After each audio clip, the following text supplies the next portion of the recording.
Kawikaan, ikatlong kabanata, dagdag na kahalagahan ng karunungan.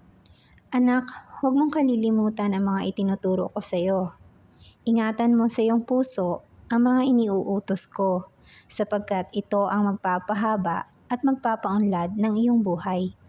Manatili kang mapagmahal at matapat. Alalahanin mo itong lagi at itanim sa iyong isipan. Kapag ginawa mo ito, malulugod ang Diyos, pati na mga tao. Magtiwala ka ng buong puso sa Panginoon at huwag kang manalig sa iyong sariling karunungan. Alalahanin mo ang Panginoon sa lahat ng iyong ginagawa at ituturo niya sa iyo ang tamang landas. Huwag mong isipin na napakarunong mo na. Matakot ka sa Panginoon at huwag gumawa ng masama, para iyon sa ikabubuti at ikalalakas ng iyong katawan. Parangalan mo ang Panginoon sa pamamagitan ng paghahandog sa Kanya ng mga unang bunga ng iyong ani. Kapag ginawa mo ito, mapupuno ng ani ang iyong mga bodega at aapaw ang inumin sa iyong mga sisidlan.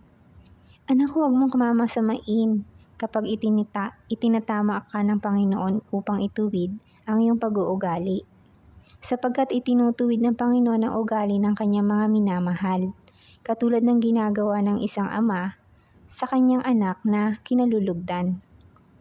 Mapalad ang taong may karunungan at pangunawa, higit pa ito sa pilak at ginto, at sa ano pang mga mamahaling bato. Walang anumang bagay ang maaaring ipantay dito. Magpapahaba ito ng iyong buhay, magpapaunlad ng iyong kabuhayan, at magbibigay sa iyo ng karangalan. Ang karunungan ay magpapabuti ng iyong kalagayan.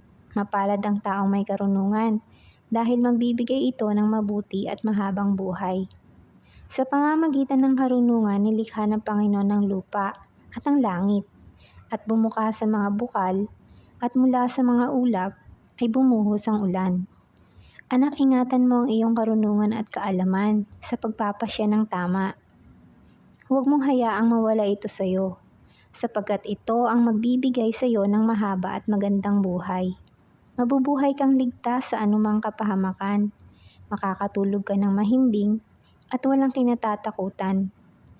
Hindi ka dapat matakot kung biglang dumating ang mga pangyayaring nakakatakot o kung lilipulin ng masasama, dahil makakaasa ka na babantayan ka ng Panginoon at ilalayo sa kapahamakan.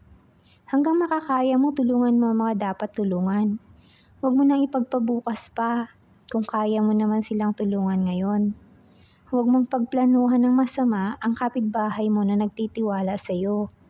Huwag kang makipagtalo sa kapwa mo nang walang sapat na dahilan, lalo na kung wala naman siyang ginagawang masama sa iyo.